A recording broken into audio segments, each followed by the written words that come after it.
26 اگست 2006 کے وہ خوفناک لمحے جب پاکستان کا ایک ڈکٹیٹر کولو کی حسین وادیوں پر ایک آفت بن کر ٹوٹ پڑا تھا، جہاں پر ایک 70 سالہ بوڑھا شخص ہاتھ میں عصا تھامے اپنے قبیلے اور دیگر بلوچ نوجوانوں کے ہمراہ اپنی ہی سرزمین پر ایک پناہ گزین کی سی زندگی بسر کر رہا تھا۔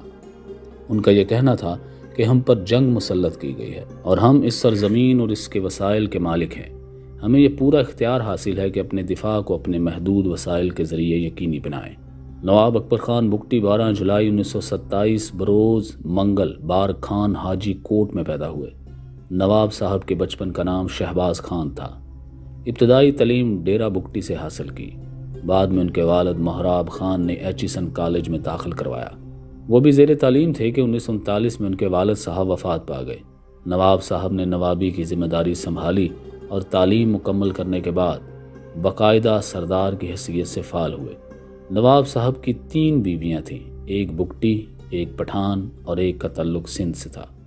پہلی بیوی سے 4 بیٹے سلیم، ریحان، طلال، بسال اور دوسری سے ایک لڑکا جمیل اکبر اور 2 بیٹیاں ہیں، تیسری کا ایک بیٹا ہے۔ نومبر 1946 کو مری بگٹی قبیلے کے 2 سردار دودا خان مری اور نواب صاحب نے ایک درخواست کے ذریعے برطانوی حکومت سے مطالبہ کیا کہ ان کے قبائلی علاقے بھی کلات فیڈریشن میں شامل ہونے چاہیے، کیونکہ اس وقت بلوچستان کے 2 حصے تھے، کلات اور برٹش بلوچستان۔ اگرچہ انہیں ابتدائی دنوں میں سیاست کا شوق نہیں تھا، لیکن 1947 میں برطانیہ کے زیر انتظام بلوچستان کی پاکستان یا انڈیا میں شمولیت کے سوال پر جو محدود ریفرینڈم ہوا، اس میں انہوں نے پاکستان کے حق میں ووٹ ڈالا تھا۔ قیام پاکستان کے بعد 1950 میں Nawab Akbar Bugti agent 2 governor general council رکن بننے کے دوران مشیر بنے۔ 1958 میں ضمنی الیکشن جیت کر حکومت کا حصہ بنے۔ ملک فیروز خان نون کی کابینہ میں بحیثیت نائب وزیر دفاع شامل رہے۔ اس عہدے پر 1 سال تک فائز رہے۔ اس کے علاوہ وہ داخلہ کے وزیر مملکت بھی رہے۔ مختصر وزارت کے دوران ان کا واحد اور بڑا کارنامہ گوادر کو مسقط سے خریداری تھا۔ جب 1955 میں پاکستان کے مغربی حصے کے تمام صوبوں اور ریاستوں کے ساتھ دونوں حصوں کو یکجا کر کے 1 یونٹ کے تحت مغربی پاکستان کے صوبے میں یکجا کر دیا گیا، 1956 میں قائم شدہ نیپ نیشنل عوامی پارٹی کو بلوچستان میں اس وقت مزید پذیرائی ملی، جب ایوب کے دور حکومت کے آخر میں حکومتی جبر و تشدد کے باعث 3 سردار نواب خیر بخش مری، نواب اکبر خان بگٹی اور سردار عطا اللہ مینگل نیپ میں ہم سفر ہو گئے۔ اس وقت کا نعرہ یہ تھا، اتحاد کا ایک نشان، عطا اللہ خیر بخش اکبر خان۔ نواب اکبر خان بگٹی، سردار عطا اللہ مینگل اور نواب خیر بخش مری شیعہ ہزارہ برادری کے ساتھ ایوب مارشل لاء میں بگٹی صاحب پہلے منشیات فروشی کے جرم میں گرفتار ہوئے۔ جب یہ الزام ثابت نہ ہوا تو ان پر ہیبت بگٹی کے قتل کا الزام لگایا گیا۔ اقرار جرم کروانے کے لیے ان پر بدترین تشدد ہوا۔ میجر علی شیر باز، جو اس وقت ٹارچر کے ماہر تھے، نے بگٹی صاحب پر ہر طریقہ استعمال کیا مگر ناکام رہے۔ نوابوں کو آرام طلب سمجھا جاتا تھا۔ بگٹی صاحب نے یہ بات غلط ثابت کی۔ صدارتی الیکشن میں انہوں نے فاطمہ جناح کی حمایت کی، ان کو گرفتار کیا گیا۔ ڈیرہ بگٹی سے ایوب کو 100% ووٹ ملے۔ نواب صاحب بھی گرفتار ہوئے، ان پر بغاوت اور قتل کا الزام لگایا گیا۔ نواب صاحب central jail Karachi A class ward number 19 میں رہے۔ مارشل لاء کے بعد ایک قتل کے الزام میں گرفتار ہوئے اور 14 سال قید کی سزا دی گئی، لیکن 20 جولائی 1961 میں رہا ہوئے۔ ان کے بیٹے جمیل بگٹی کے مطابق میں جب 10 سال کا تھا تو پہلی دفعہ میرے والد 1959 میں جیل گئے تھے۔ پھر ایوب خان کے 10 سالہ دور میں میرے والد 8.5 سال مختلف جیلوں میں رہے۔ یوں ہم نے ایک طرح سے سارا پنجاب ہی گھوم لیا، کبھی سائی وال اور کبھی لائل پور لے جاتے۔ اس زمانے میں فیصل آباد کا نام لائل پور تھا۔ ایوب خان کے زمانے میں گرمیوں میں قیدیوں کو ملتان اور سبی میں رکھا جاتا تھا، جبکہ سردیوں میں انہیں کوئٹہ جیل بھیج دیتے تاکہ انہیں زیادہ سے زیادہ تکلیف ہو۔ نواب صاحب پر ایوبی دور حکومت میں ایبڈو کی پابندی لگائی گئی تھی۔ وہ 10 سال تک سیاست میں حصہ نہیں لے سکتے تھے، اسی وجہ سے وہ 1970 کا الیکشن نہ لڑ سکے۔ ان کی ہنگامہ خیز سیاسی زندگی کا آغاز 1 یونٹ ٹوٹنے اور 1970 کے عام انتخابات سے ہوا۔ پاکستانی اسٹیبلشمنٹ یا مغربی پاکستان کی حکمران اشرافیہ نے جب 1970 کے عام انتخابات کے نتائج قبول کرنے اور اقتدار بنگالیوں کے حوالے کرنے سے انکار کر دیا تو نواب بھگٹی ایک الٹرا بلوچ قوم پرست کے طور پر سامنے آئے۔ ایوبی حکومت کے خاتمے کے بعد ہی نواب مری اور سردار مینگل نے باقاعدہ نیب میں شمولیت اختیار کر لی۔ نواب اکبر خان بھگٹی اگرچہ ایبڈو کے سب پارٹی میں شامل نہ ہو سکے لیکن وہ نیب کی مکمل حمایت کرتے رہے۔ 1963 میں بلوچستان آپریشن شروع ہوا جس میں ایرانی فضائیہ کی مدد طلب کی گئی۔ ایرانی جہاز F-14 اور AH-V ہیلی کاپٹر کی بلوچستان پر بمباری کی وجہ پاکستانی فضائیہ کا 1971 کی جنگ میں نقصان تھا۔ بھگٹی صاحب نے حکومت کا ساتھ دیا اور گورنر مقرر ہوئے۔ ذوالفقار علی بھٹو کی حکومت میں نواب صاحب کو گورنر بلوچستان کی حیثیت 10 ماہ تک ملی، پھر اختلافات پر استعفیٰ دے کر گھر جا بیٹھے۔ اکبر بھگٹی صاحب نے گورنر کا منصب اس شرط پر قبول کیا تھا کہ حالات بہتر ہوتے ہی آپریشن ختم کر دیا جائے گا، مگر وعدے کے باوجود یہ کارروائی جاری رہی۔ بھگٹی صاحب اس وعدہ خلافی سے مایوس ہوئے۔ جنوری 1974 میں انہوں نے استعفیٰ دے دیا۔ بھگٹی صاحب اس کے بعد کبھی پیپلز پارٹی کے ساتھ اتحاد میں شامل نہیں ہوئے۔ 1980 میں نواب صاحب نے سیاسی حکمت عملی کا انوکھا اور منفرد طریقہ اختیار کیا۔ انہوں نے مارشل لا حکومت پر سیاسی دباؤ ڈالنے کی کوشش کی اور ضیاء کے دور میں اردو بولنے سے انکار کر دیا۔ انہوں نے ہر جگہ اپنی مادری زبان میں تقریریں کی، پھر 1988 کے انتخابات میں اردو بولنا شروع کی۔ 1988 کے انتخابات میں نواب صاحب نے آزادانہ طور پر حصہ لیا۔ انہوں نے بلوچ نیشنل الائنس کی رہنمائی کی اور انتخابات میں کامیابی کے بعد وزیر اعلیٰ بلوچستان مقرر ہوئے۔ 1999 میں اکبر بھگٹی نے نواز شریف سے اتحاد کیا، وزیر اعلیٰ بلوچستان بنے۔ 16 اگست 1990 کو جمہوری وطن پارٹی کی داغ بیگ ڈالی اور اپنے وارث سلیم بھگٹی کے قتل کے بعد وہ کوئٹہ اسلام آباد واپس نہیں آئے، بلکہ انہوں نے عملی سیاست سے کنارہ کشی اختیار کر لی تھی۔ اس دوران ان کا وقت اپنی لائبریری میں گزرتا۔ کہتے ہیں کہ نواب اکبر خان بھگٹی صاحب کی لائبریری عجائبات کا خزانہ تھی۔ متروک اخبارات، نادر کتب، شاہکار پینٹنگز، اس کے علاوہ وہ فلمیں جو شاید برصغیر کی ابتدائی فلمیں تھیں ان کے پاس موجود تھیں۔ بھگٹی صاحب کبھی کسی کتاب پر کچھ نہیں لکھتے تھے بلکہ الگ صفحات پر اس کی اہم باتیں تحریر کرتے تھے۔ اکتوبر 1990 کے انتخابات کے بعد پاکستان میں جو حکومتی ڈھانچے قائم ہوئے تھے تمام پارٹیاں برسر اقتدار تھیں، لیکن جمہوری وطن پارٹی واحد سیاسی جماعتیں تھیں جو حزب اختلافات میں تھی۔ 1993 میں جمہوری وطن پارٹی نے ایک دفعہ پھر اپوزیشن برقرار رکھی۔ 1997 کے انتخابات میں حصہ لینے سے نواب صاحب ممبر قومی اسمبلی منتخب ہوئے۔ 2005 اور 6 میں بھگٹی صاحب اور حکومت کے تعلقات کشیدہ ہوئے۔ بھگٹی صاحب سوئی اور ڈیرہ بھگٹی کے سرکاری منصوبوں میں اہل علاقہ کی شمولیت چاہتے تھے۔ وہ چاہتے تھے کہ اداروں میں نوکریاں مقامی افراد کو ملیں۔ فوجی چھونی ڈیرہ بھگٹی اور سوئی سے ختم ہوئی۔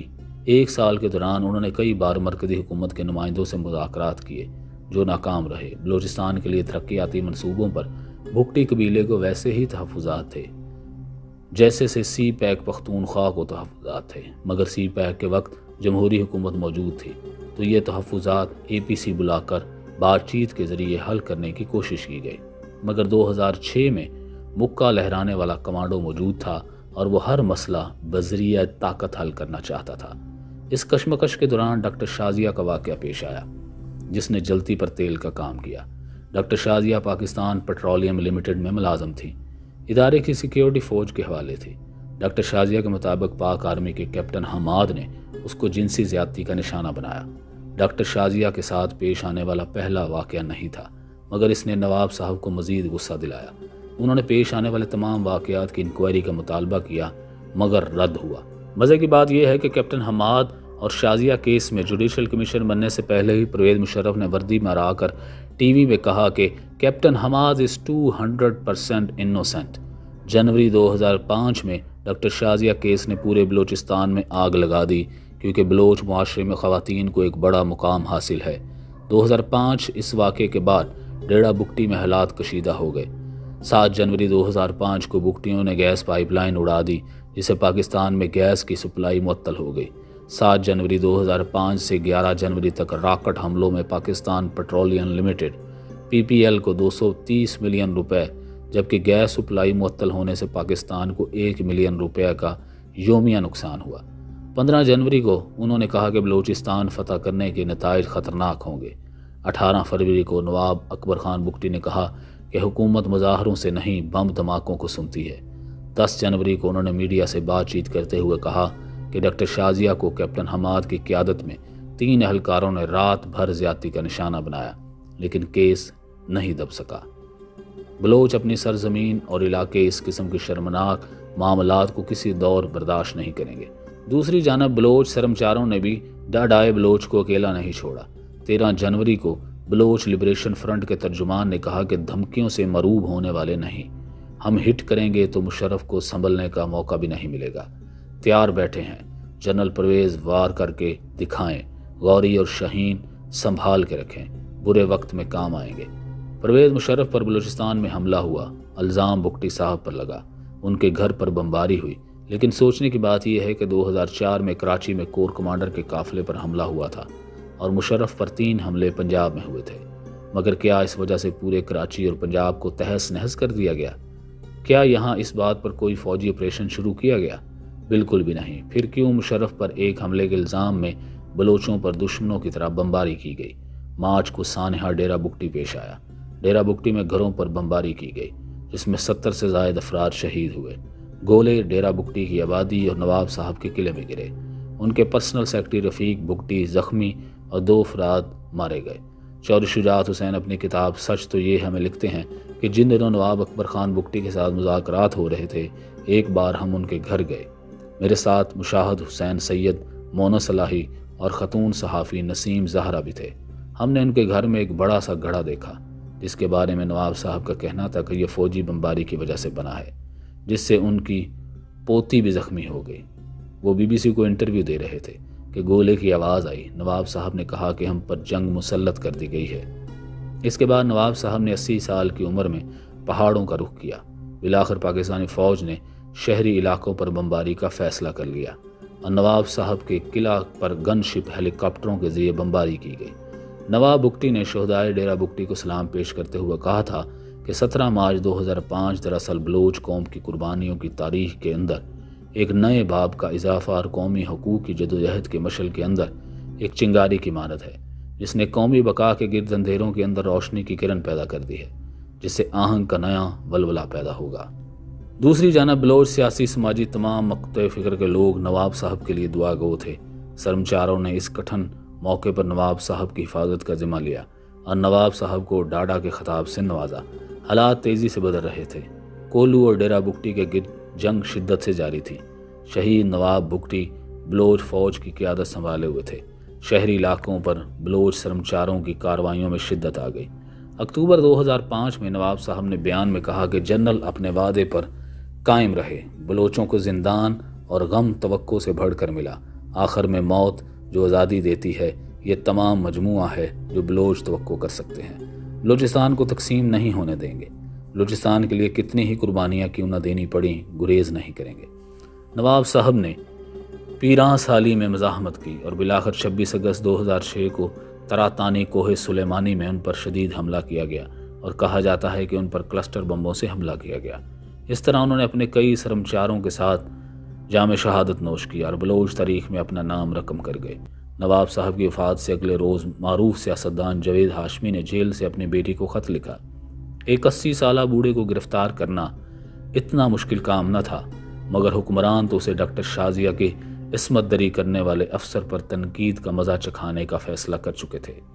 وفاقی وزیر، وزیر مملکت، گورنر اور وزیر اعلیٰ بلوچستان رہنے والا سیاستدان، پاکستان کے ساتھ الحاق کے حق میں ووٹ دینے والا شخص، اگر بلوچستان کے اتحاق اور اس کے حقوق کو رونا روتے ہوئے 80 سال کی عمر میں اپنے آبائی علاقہ چھوڑ کر مزاحمت کے لیے کسی پہاڑی پر جا بستا ہے، تو میرا ضمیر مجھے یہ سوچنے پر مجبور کرے گا کہ پاکستان میں حق میں ووٹ دینے والا کولو کے غار میں کیوں مارا گیا۔ کہتے ہیں کہ جب آپ کے پاس واحد اوزار ہتھوڑا ہو تو پھر مسئلہ کیل نظر آتا ہے۔ بگٹی صاحب کے تحفظات کو ترقی کی مخالفت بنا کر پیش کیا گیا اور مزید الزام یہ لگایا گیا کہ بلوچستان میں مشرف کے قافلے پر راکٹ فائر کیے گئے، جبکہ اکبر خان بگٹی ایسی کسی بھی سرگرمی سے لا تعلق کا اظہار کرتے رہے، مگر بلوچستان میں مسئلہ کیل نظر آ رہا تھا۔ تو 2 راکٹ فائر ہونے پر جس کے بارے میں کچھ پتہ بھی نہیں تھا کہ کس نے فائر کیے، جس میں کوئی ہلاکت بھی نہیں ہوئی تھی، پورے کولو، سوئی اور ڈیرہ بگٹی کو آگ لگا دی گئی۔ پھر بلوچستان کو وہاں سے ہٹ کرنے کی کوشش کی گئی جہاں سے ان کو پتہ بھی نہ لگے۔ اکبر بگٹی کی شہادت کے بعد ان کے پوتے براہم داغ نے علیحدگی پسندی کا راستہ اختیار کیا۔ البتہ شاہ زین اور دیگر بلوچ رہنماؤں بدستور پاکستان کے حامی رہے۔ 90 کی دہائی میں جو علیحدگی پسند دم توڑ چکی تھی، اکبر بگٹی کی شہادت کے بعد سے وہ 47 سے لے کر اب تک سب سے زیادہ شدت سے دوبارہ ابھری، اور لاکھ داموں کے باوجود صوبے کے حالات پرامن نہیں ہیں۔